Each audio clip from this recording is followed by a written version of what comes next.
개구리 올챙이적 생각을 못한다는 속담이 있습니다.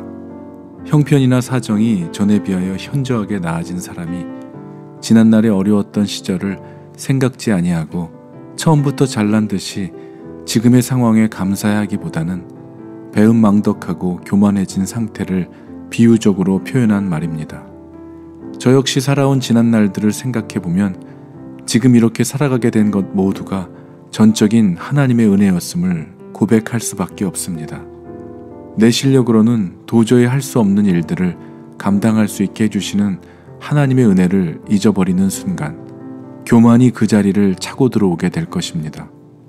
전에는 내가 어떤 존재였는지를 기억하며 어떻게 살았던 삶이었는지, 그리고 어떻게 하나님의 자녀가 되었는지, 어떻게 지금의 이 자리에 서게 되었는지 그 은혜를 기억하며 살아가는 것이 내 자신을 교만에 빠뜨리지 않게 하는 힘이 될 것입니다. 자기 혼자 저절로 큰 줄 알고 살아간다면, 자기가 잘나서 되는 줄 알고 살아간다면 얼마 가지 못해 내 힘으로 아무것도 할 수 없는 일들을 만나게 될 때 그 생각이 얼마나 어리석은 생각이었는지를 깨닫게 될 것입니다. 교만은 패망의 선봉이요 거만한 마음은 넘어짐의 앞잡이라고 성경은 우리에게 가르쳐주고 있습니다. 사랑하는 여러분, 여러분들은 어떻게 살고 계십니까? 하나님께 영광된 삶을 살고 계십니까? 받은 은혜에 감사하며 주신 은혜를 필요한 곳에 나누며 감사하며 살아가고 계시는지요? 주위의 사람들을 돌아보며 수고하고 헌신하는 사람들을 위해 감사와 사랑을 전하며 그렇게 살아가고 계시는지요? 많은 큰 일을 하는 것보다 어떠한 작은 일이라도 큰 사랑으로 나누고 사랑하며 살아가는 것을 주님은 더 기뻐하실 것입니다.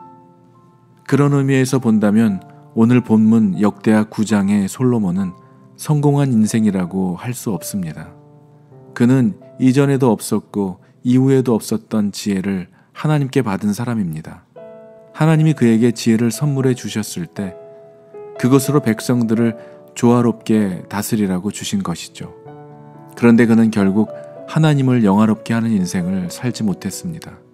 8장에서 보면 그는 바로의 딸을 위해서 또 다른 성을 만들었습니다. 그리고 동시에 하나님께도 예배드렸습니다. 하지만 그가 거느린 수많은 아내들이 가지고 와서 섬긴 이방 신들을 같이 섬기며 하나님께도 예배하는 그를 하나님은 가증하게 보셨죠. 오늘 본문 9장 13절에 보면 그는 백성들에게도 엄청난 세입금도 걷어들였습니다. 솔로몬이 1년 동안 벌어들이는 세입금은 금 666달란트였습니다. 굉장한 정부의 수입입니다. 그뿐 아니라 지천이 금이었습니다. 그런데 솔로몬은 그것으로 무엇을 했습니까? 15절과 16절입니다. 솔로몬 왕이 쳐서 느린 금으로 큰 방패 200개를 만들었으니 방패 하나에 든 금이 600세겔이며 또 쳐서 느린 금으로 작은 방패 300개를 만들었으니 방패 하나에 든 금이 300세겔이라 왕이 이것들을 레바논 나무 궁에 두었더라. 크고 작은 방패를 만들어서 궁에 두었다는 것입니다. 수백 개의 방패를 금으로 만들어서 자기 왕궁에 걸어두고 그것으로 즐거워했던 것이죠. 그뿐이 아닙니다. 17절 말씀입니다. 왕이 또 상아로 큰 보좌를 만들고 순금으로 입혔고 자신이 마시는 그릇은 다 금으로 만든 그릇이었고 레바논 나무 궁의 그릇들도 다 순금으로 만들었습니다. 그가 마시는 그릇도 금이고 그가 가는 곳은 금으로 넘쳐났습니다. 모든 힘과 권력을 주신 하나님의 자리는 사라지고 그 모든 힘과 권력이 오직 솔로몬에게 집중되었을 뿐 아니라 자신을 안위하는 병거와 마병도 가질 수 있는 만큼 가졌습니다. 그에게 주어진 차고 넘치는 충만한 하나님의 은혜와 축복을 자신에게 맡겨진 나라와 백성들을 위해 흘려보내지 않고 자신의 안위와 기쁨을 위해서만 사용하고 있는 너무나도 변해버린 솔로몬의 타락한 모습을 보게 됩니다. 그가 왕위에 올랐을 때 그는 하나님께 일천번제까지 올려드렸고 하나님께서 그에게 소원을 물었을 때 그는 자신의 안위를 위해서 구하지 않았고 자신에게 맡겨진 백성들을 잘 다스리기 위해 지혜를 달라고 구했던 그러한 솔로몬의 소원을 기쁘게 보신 하나님께서는 그가 구하지도 않았던 그에게 필요한 모든 것들을 주셨던 그때의 솔로몬의 모습은 이제 더 이상 찾아볼 수가 없는 것입니다. 그가 벌어들인 수입으로 자신을 위해서 가는 곳마다 금으로 도배하고 말과 마병을 늘려가느라 백성들의 고통은 돌아보지 못했습니다. 성전 공사 7년에 왕궁 공사 13년, 수많은 사람들을 동원시켰을 것입니다. 20년이 넘는 기간 동안 계속해서 왕궁을 짓는 일에 매진하게 하였으므로 인해 백성들은 지칠 대로 지쳤고 피폐해졌을 것입니다.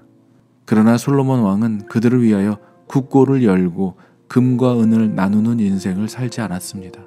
그는 금으로 쓸모없는 방패를 만들 것이 아니라 백성들의 무거운 짐을 덜어주었어야 했습니다. 사랑하는 여러분, 여러분들은 오늘 하나님이 베풀어 주신 은혜에 대해 어떻게 살아가고 계십니까? 하나님께서 우리에게 부어주신 축복을 흘려보내고 계신지요? 우리에게 명하신 일들을 행하고 살아가고 계십니까? 하나님께는 영광이 되고 사람들을 유익하게 하는 인생을 살고 계십니까? 하나님께서 우리에게 주신 것이 있다면 이 썩어질 땅에서 움켜잡고 쌓아두지 말고 썩지 않을 하늘에 쌓아두라 하신 말씀처럼 자신을 위해 쌓지 말고 나누고 흘려보낼 수 있는 복된 삶을 살아가게 되시기를 주님의 이름으로 축원합니다.